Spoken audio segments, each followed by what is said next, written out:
अगर बात समझे कि बैलेंस शीट होती क्या है।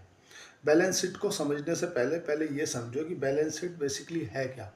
बैलेंस शीट जैसे कोई बच्चा स्कूल में जाता है और स्कूल में जाने के बाद वो अपना रिपोर्ट कार्ड लेके आता है और रिपोर्ट कार्ड में लिखा होता है कि इसके मैथ में नंबर कितने हैं, गणित फिजिक्स में कितने हैं, सोशल साइंस में कितने हैं, हिंदी में कितने हैं।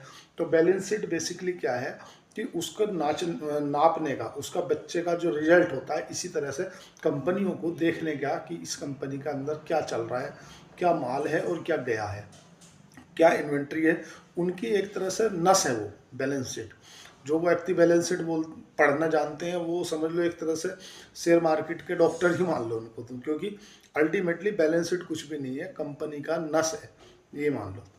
आप समझो कि बैलेंस शीट कैसे कैसे और कब कब रिलीज होती है। देखो बैलेंस शीट क्या है, 2 बार रिलीज होती है साल में।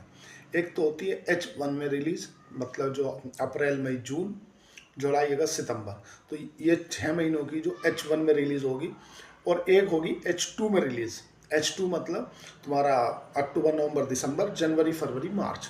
तो ये 2 बार बैलेंस शीट रिलीज होगी।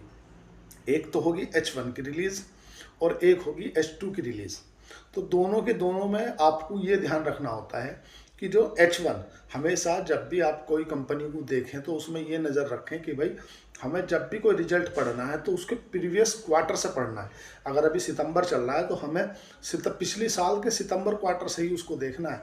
ऐसा नहीं कि आपने आज की सेल आप जून के क्वार्टर से देख रहे हो, क्योंकि कुछ कंपनियां होती हैं कि जिनका बेनिफिट में होता है फ़र्क, मतलब ऊपर नीचे हो जाती हैं। अगर देखो